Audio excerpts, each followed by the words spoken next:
Hello friends, Radhe Krishna. आज है जन्माष्टमी और आज का ब्लॉग बहुत ही खास है और बहुत ही मैंने जन्माष्टमी किस तरीके से मनाई है इस ब्लॉग में आपको सब देखने को मिलेगा। तो ब्लॉग को ढेर सारा प्यार दीजिएगा और आप लोगों ने जन्माष्टमी किस तरीके से मनाई ये सब भी आप मुझे बताइएगा। मैंने जिस तरह से मनाई है और किस दिन मनाई है ये सब आपको मेरे ब्लॉग में देखने को मिलेगा। तो देखते रहिएगा एंड तक मेरे ब्लॉग को। अभी मैं नहा ली हूँ और अब मैं अपने भगवान का स्नान कराना, पूजा करना करती हूँ। तो गाइज़, हम लोगों ने 7 तारीख को जन्माष्टमी मनाई थी और क्योंकि हमारे घर पर जो है वो सब लोगों ने इसी दिन मनाई थी और ज़्यादातर जगह 7 तारीख को ही जन्माष्टमी थी। तो यहाँ पर मैं सबसे पहले अपने ठाकुर जी जो हैं लड्डू गोपाल जो हैं, मैंने उनको स्नान कराया है। और सबसे पहले जो है स्नान कराने से पहले जो जिस भी बर्तन में, मतलब जो हमारा बर्तन होता है जिसमें हम लोग भगवान को नहलाते हैं, तो वो या तो तांबे का होना चाहिए या फिर पीतल का होना चाहिए। मतलब कांच का बर्तन और इस टाइप का बर्तन मना करते हैं। वैसे बहुत से लोग उसमें भी नहलाते हैं, पर मैं यहाँ पर तांबे का बर्तन यूज़ कर रही हूँ। और उसके बाद मैंने सबसे पहले जल से उनको स्नान कराया, गंगा जल डाल के। उसके बाद मैंने चंदन का लेप किया उनके ऊपर और उसके बाद दूध से स्नान कराया, क्योंकि ऐसा बोलते हैं कि पंचामृत का जो स्नान होता है वो कराना चाहिए ठाकुर जी को। तो मैं वही करा रही हूँ। दूध के बाद मैंने यहाँ पर दही का, शहद का, घी का, शक्कर का, मतलब सारी चीज़ों का स्नान उनको कराया है। और उसके बाद मैंने फिर से जल से उनको स्नान कराया है। जैसे हम अपने बच्चे को नहलाते हैं, जैसे इसी प्रकार से हम अपने ठाकुर जी को नहलाते हैं।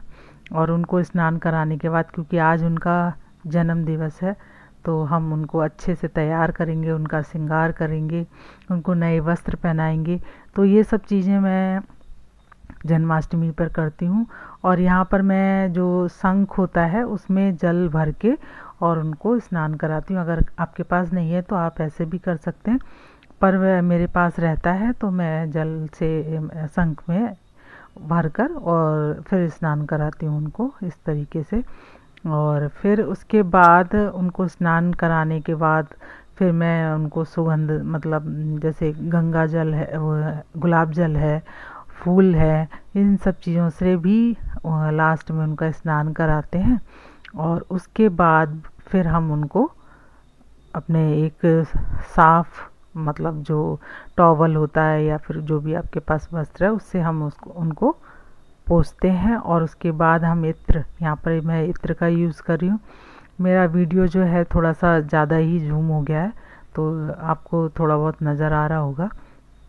उसके बाद मैंने ये अपने हाथों से इनके वस्त्र बनाए थे, क्योंकि मेरे लड्डू गोपाल छोटे हैं तो मैं उनको अपने हिसाब से कपड़े बना लेती हूँ, क्योंकि मार्केट में नहीं मिलते हैं तो मैं अपने हिसाब से ही बना लेती हूँ। उनकी ज्वेलरी भी मैं अपने हिसाब से बना लेती हूँ। वैसे ये वाली ज्वेलरी जो है वो मैंने मार्केट से लिया है, और क्योंकि थोड़ा टाइम कम था। वैसे मैंने घर पे भी बहुत सारी ज्वेलरी उनकी बनाई है ठाकुर जी के लिए, और मेरे जो भी भगवान हैं उन सब के लिए मैंने बनाई है। और इस तरीके से मैं अपने ठाकुर जी का स्नान कराती हूँ सुबह के टाइम, और उनको वस्त्र वगैरह जो भी उनका श्रृंगार होता है उनको करती हूँ। और उसके बाद उनको जो भी आप सिंहासन है या फिर आप क्या, वहाँ पर मैं उनको स्थापित कर देती हूँ, क्योंकि ये वैसे भी मैं डेली अपने ठाकुर जी को नहलाती हूँ, उनका भोग लगाते हैं। हम लोगों का ये डेली का रूटीन है, तो ये सब चीज़ें मैं डेली ही करती हूँ। आप लोग जन्माष्टमी को किस तरीके से सेलिब्रेट करते हैं या किया है, आप मुझे बताइएगा। अगर आप बताना चाहते हैं तो आप मुझे बता सकते हैं। और आप किस तरीके से अपने जो ठाकुर जी की सेवा करते हैं वो सब मुझे बताइएगा। तो यहाँ पर मैंने अपने ठाकुर जी को नहलाकर उनको, देखिए, अपने जो मैंने सिंहासन बनाया था, अगर आपने मेरा वीडियो देखा होगा तो देखिए मैंने ये सिंहासन बनाया था उनका। तो अगर आपने नहीं देखा है तो आप मेरे चैनल पर जाके देख सकते हैं, मैंने ये खुद बनाया है। ये सारी डेकोरेशन का भी मैंने वीडियो, शॉर्ट वीडियो सारे डाले हैं, तो आप वहाँ से देख सकते हैं। और इस तरीके से मैंने अपने घर में सेलिब्रेट किया था जन्माष्टमी का और डेकोरेशन की थी। ये सारी चीज़ें, ये मटकी भी आपने देखा होगा, मैंने इसका भी शॉर्ट वीडियो डाला था। ये मैंने किस तरीके से बनाई है, और ये बहुत, क्योंकि मेरे पास मटकी नहीं थी तो मैंने ये किस तरीके से बनाई है ये आपको मेरे वीडियो में जाके देखने से मिल जाएगा। और इस तरीके से मैंने डेकोरेशन की। ये डेकोरेशन आपको कैसी लगी प्लीज़ कमेंट करके बताइएगा। ये बहुत ही सिंपल और इजी वे में मैंने डेकोरेशन की थी। जो भी मेरे पास घर में सामान था उससे ही मैंने ये डेकोरेशन की थी, क्योंकि मुझे ये सारा कुछ अकेले करना पड़ता है तो मैं सारा मैनेज करती हूँ, और जितना मुझसे हो सकता है मैं अच्छे से अपने फेस्टिवल को सेलिब्रेट करती हूँ। उसके बाद मैंने यहाँ पर देखिए, यहाँ पर जो ड्राई फ्रूट्स होते हैं जिनको मेवा पाक भी बोलते हैं, उसकी तैयारी कर ली है मैंने यहाँ पर, और इसका भी मैंने शॉर्ट वीडियो डाला है। अगर आप चाहते हैं कि ये फुल वीडियो आपको देखने को मिले तो आप मुझे कमेंट करके बताइएगा, तो मैं इसका फुल वीडियो भी डालूँगी। मैंने शॉर्ट वीडियो डाला है।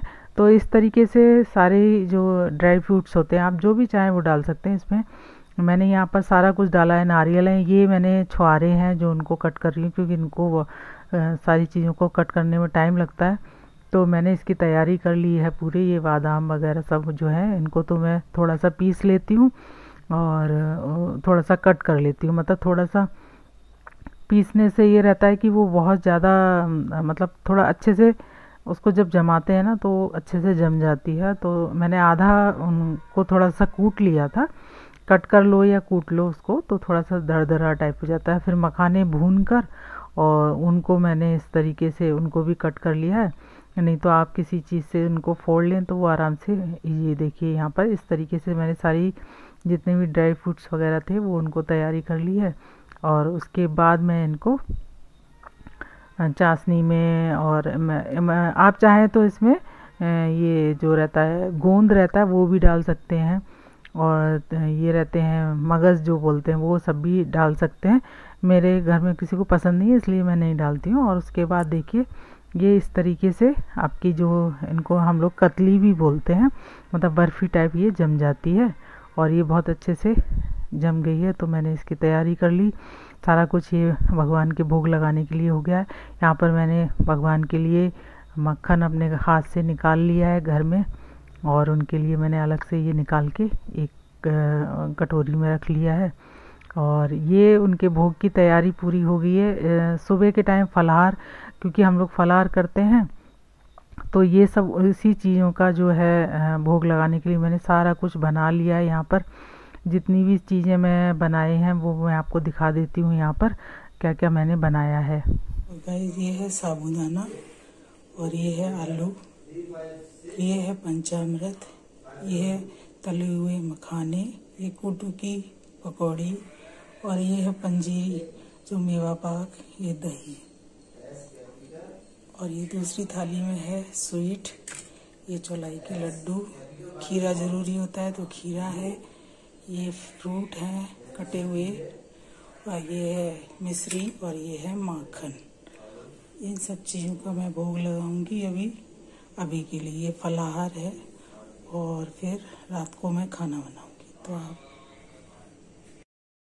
तो गाइज़ यहाँ पर मैं भगवान को भोग लगा रही हूँ। जो भी मैंने फलाहार बनाया था या जो भी पकवान जो भी कुछ बनाया था उसका मैं यहाँ पर, क्योंकि मैंने उनको स्नान वगैरह करा दिया था और उस समय मैंने ऐसे भोग लगा दिया था कुछ स्वीट्स वगैरह का। अब मैं ये प्रॉपर उनके लिए सब कुछ जो बनाया उसका मैं यहाँ पर भोग लगा रही हूँ। और भोग लगाने के बाद ही हम लोग कुछ फिर खुद भी कुछ खाएंगे भी, फ्रूट्स वगैरह या जो भी ये सब चीज़ें हैं। मैं और मेरे हस्बैंड दोनों का फास्ट है, तो हम दोनों 12 बजे के बाद ही कुछ वैसा खाते हैं। दिन में हम लोग फ्रूट्स वगैरह स्वीट ये जो भी हमने बनाया है उनको भगवान को पहले लगाकर भोग, उसके बाद देखिए यहाँ पे सारी चीज़ें मैंने अपने हाथ से बनाई है, और ये सारी चीज़ें मैंने भोग लगा दिया है। प्रॉपर तरीके से हम भोग लगाते हैं यहाँ पर तुलसी डालकर और उनको। और उसके बाद फिर हम लोग मंदिर चले गए। हम लोग शाम के टाइम मंदिर गए थे, क्योंकि जो जन्माष्टमी पर प्रोग्राम वगैरह होता है, तो हम लोगों ने सोचा कि दिन में हो आते हैं, क्योंकि नाइट में तो टाइम इतना नहीं मिलेगा। और तो इस वजह से हम लोग शाम के टाइम तो वहाँ पे उस समय ज़्यादा भीड़ भाड़ नहीं थी, बस तैयारियाँ चल रही थी, डेकोरेशन वगैरह चल रही थी, लाइट्स वगैरह लग रही थी इस टाइप का। तो फिर हमारे लिए थोड़ा इजी हो गया, नहीं तो ज़्यादा भीड़ भाड़ में थोड़ा और ज़्यादा मुश्किल हो जाता। तो ये इस तरीके से डेकोरेशन वगैरह वहाँ पे हो रही थी। और मंदिर में रात को 1 बजे 1:30 बजे तक प्रोग्राम चलता रहता है। वहाँ पे काफ़ी अच्छा प्रोग्राम होता है, पर हम लोग नाइट में नहीं, क्योंकि मेरे हस्बैंड की तबीयत ठीक नहीं थी, तो नाइट में जाने के लिए प्रॉब्लम होती उनको, तो इसलिए फिर हमने सोचा हम दिन में ही दर्शन करके आ जाते हैं। और हम लोग इवनिंग में आए, और ये देखिए हमारे मंदिर का सारे भगवान यहाँ पर हैं, और वही हमें दर्शन करके और हम लोग फिर चले गए थे अपने घर के लिए। और ये वीडियो थोड़ा सा जब तक आप लोगों के पास पहुँचेगा लेट हो जाएगा, क्योंकि मैंने पहले रिकॉर्डिंग कर ली थी, एडिट कर लिया था, लेकिन बाद में ये नहीं जा पा रहा था, कुछ प्रॉब्लम थी नेटवर्क की, तो इसलिए ये थोड़ा लेट हो गया है। लेकिन प्लीज़ उसको देखिएगा और बहुत सारा प्यार दीजिएगा। तो मैंने किस तरीके से जन्माष्टमी सेलिब्रेट की वो सारा इसमें आपको देखने को मिलेगा। और ये हमारे कैंपस का ही मंदिर है, तो ये सब चीज़ें मैं आपको दिखा रही हूँ। ये मंदिर आपने पहले भी देखा होगा, हम लोग ज़्यादातर इसी में आते हैं और कुछ बाहर हैं, लेकिन हम लोग जहाँ रहते हैं वहाँ पे जन्माष्टमी सेलिब्रेट ऐसे बाहर नहीं इतना होता है। तो इस वजह से हम लोग अपने जो हमारे अंदर कैंपस में है वहाँ पर हम लोग आते हैं और सेलिब्रेट करते हैं जिस तरीके से। तो दिन में भी यहाँ पर कीर्तन वगैरह होता है, रात में भी कीर्तन और झांकी वगैरह सारा कुछ होता है। और उसके बाद मैं शाम को जब घर पहुँची तो मैंने आरती की, और उसके बाद हम अपने, क्योंकि शाम की आरती मैं करती हूँ डेली, और उसके बाद हमने यहाँ पर जो संध्या आरती होती है भगवान की वो की। और उसके बाद यहाँ पर मैं अब जो है भगवान जी को यहाँ पर इस तरीके से बोलते हैं कि मतलब उसके बाद ही 12 बजे जब जन्म होता है तभी हम देखते हैं। तो यहाँ पर मैंने उनको ढक दिया है एक, ताकि जब जन्म होगा तभी हम उनको देखेंगे। तो इस तरीके से मैंने उनको ढक दिया है। अब हम 12 बजे ही पूजा करेंगे। तो ये देखिए 12 बजे, क्योंकि मेरे हस्बैंड की तबीयत सही नहीं थी तो मुझे ही अकेले पूजा करनी थी, और मैंने लाइट वगैरह ऐसे नहीं जलाई थी। और देखिए इस तरीके से मैंने 12 बजे उनका जन्म जब हुआ तो मैंने कपड़ा हटाया, उनको सारा स्नान वगैरह पंचामृत से कराना, आरती करना, ये सारा कुछ करके सारा कुछ मैंने खुद ही किया, अकेले किया, क्योंकि हस्बैंड की तबीयत ठीक नहीं थी। तो मैंने उनको लास्ट में बस जगाया था आरती के टाइम पर, और बाकी सारा कुछ मैंने खुद ही किया। और उसके बाद हमारे यहाँ क्या होता है, चांद को जो है जल देकर उसके बाद ही आप प्रसाद ग्रहण कर सकते हैं। तो मैंने आरती वगैरह करने के बाद और हस्बैंड को भी थोड़ी देर के लिए जगाया और उनको आरती लेने के लिए बोला। और ये सब करने के बाद ठाकुर जी को नहला वगैरह दिया था, सारा कुछ उनको झूला झुलाना, ये सारा कुछ करने के बाद, और उसके बाद हमने चांद को जल दिया, और उसके बाद हमने थोड़ा सा प्रसाद ग्रहण किया, और उसके बाद हम लोग सो गए थे। तो हम लोगों ने इस तरीके से अपनी जन्माष्टमी सेलिब्रेट की। आप लोगों ने किस तरीके से की, ये सब मुझे बताइएगा कमेंट में, कि आप लोग भी इसी तरीके से पूजा करते हैं, किस तरीके से तैयारी करते हैं, सब बता सकते हैं। और मेरा ब्लॉग आपको कैसा लगा कि मैंने कैसी डेकोरेशन की है, ये सब कुछ जो बनाया आपको कैसा लगा, प्लीज़ कमेंट करके ज़रूर बताइएगा। और इस ब्लॉग को ढेर सारा प्यार दीजिएगा। थोड़ा सा ये ब्लॉग जो है वो लेट हो गया है, उसके लिए मैं माफ़ी चाहती हूँ। पर इस ब्लॉग को आप 2 दिन बाद जब मैं अपलोड कर रही हूँ तो प्लीज़ प्यार बहुत सारा दीजिएगा। और मेरे चैनल को अगर आपने सब्सक्राइब नहीं किया है तो चैनल को सब्सक्राइब ज़रूर कर दीजिएगा। और इस ब्लॉग को अगर आपको पसंद आता है तो ढेर सारा प्यार दीजिएगा, लाइक कीजिएगा। ये देखिए मेरे लड्डू गोपाल, लास्ट में मैंने उनको वस्त्र पहना दिए थे।